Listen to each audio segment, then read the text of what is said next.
जाकर लेफ्टिस्ट ने फाइल किया, फाइल करने के बाद उसको प्रोसीड नहीं किया, पैसा दे दिया होगा।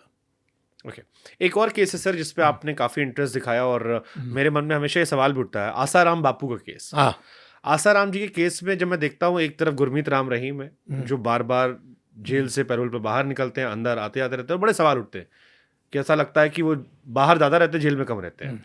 एक आसाराम जी हैं जिनके अनुयायी अभी भी सोशल मीडिया पर डालते हैं कि उनके साथ गलत हुआ या इस उम्र का लिहाज करके कई बार जमानत मिल जानी चाहिए। वो उन्हें अभी हालांकि जमानत मिली है, बट इतना लंबा समय तक कॉन्टिन्यूसली जेल बाकी लोगों से बड़ा अलग केस लगता है मुझे उसकी, और उसके बारे में कोई बात नहीं करता। मुझे लगता है आप थोड़ा बता सकते हो उसकी इनसाइड स्टोरी किसके? आसाराम जी केस में। आसाराम में वो उसको जेल में डालने वाले दो लोग हैं, एक है नरेंद्र मोदी, दूसरा है अमित शाह। ये तीनों गुजराती हैं। हाँ, यानी गुजराती माने जहाँ तक आसाराम बापू हैं वो गुजरात में ही सारा उसका काम होता था। और ये दोनों का कुछ मामला हो गया था तो इन्होंने ये सब बनाया और नॉनसेंस। इसमें मैंने सारे तथ्यों में गया अंदर और देखा कि इसमें कुछ नहीं है। मैं कोर्ट में गया और कोर्ट में जाने के बाद मुझे पता लगा कि एक दिन आसाराम बापू ने किसी और को एक ये दे दिया, वो कहते हैं वकील को क्या, केस लड़ने के लिए दस्तखत दे दी। तो मैंने उनसे पूछा कि मुझे आपने रिक्वेस्ट किया, एक साधु होते हुए भी नमस्ते कह के कहा आपको मुझे कृपा मेरी केस आप करो। मैं लगभग ख़त्म करने वाला था इसको, यानी उनको बाहर छोड़ने में, और आपने जाकर ये कर दी। उन्होंने कहा कोई आया मुझे कागज़ दिया, कहा कि इसमें दस्तखत करनी चाहिए। तो मैंने कहा मुझे पूछते कि ऐसा आया कोई और दस्तखत चाहता, तो उस दिन मैंने छोड़ दिया उनको और वो फिर उसमें पिटे। Do you believe he is innocent जो केसेस उनके ऊपर है? जहाँ तक वो रेप केस है Minor, जिस पे, हाँ। हाँ वो बकवास है। पॉलिटिकल, वो कांग्रेस ने किया करवाया और फंस गए। अब कौन उसके लिए बट वी खड़ा हैव सीन होगा? वीडियोस जहां पर पीएम मोदी भी उनसे मिल रहे हैं, आसाराम बापू से पुराने वीडियोस। नहीं वो ना ये और एक टाइम पे जलवा था उनका। आसाराम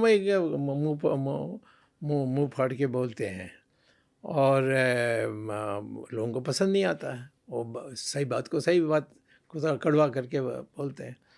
तो इसके माने उनकी सब जो योगदान है, उन्होंने सारे जो क्रिश्चियन का काम गुजरात में हुआ सबको ध्वस्त कर दिया था।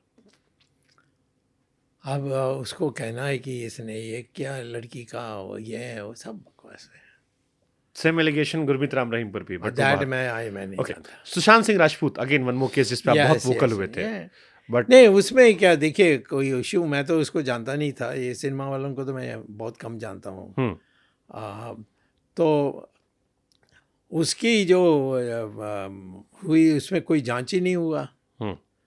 और फिर जब मैं आने के बाद सीबीआई करनी गई और सीबीआई ने कहा नहीं इसमें कुछ नहीं है। अब सवाल है कि रात को वो सही थे, यानी बिल्कुल ठीक थे।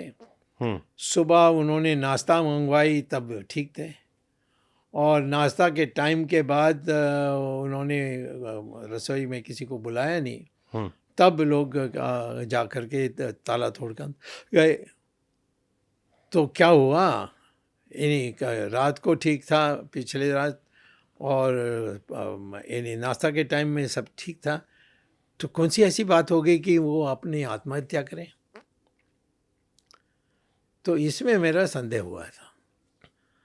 अब मोदी ने सीबीआई को कहा, सीबीआई अभी भी उनके फैन सोशल मीडिया पर अक्सर ट्रेंड करते हैं जस्टिस के लिए। नहीं कुछ उसका पता करना चाहिए। ये जो नई पार्लियामेंट मेंबर आई है क्या, वो सिनेमा एक्ट्रेस, आप मेरा अगला क्वेश्चन उसी पे था, आपने खुद ही जिक्र कर लिया, कंगना रनौत। मुझे लगता है आपकी फेवरेट एक्ट्रेस है, आपने 2-3 ट्वीट किए उनको लेके। मैं कभी मिला नहीं उनसे तो फेवरेट नहीं हो सकता।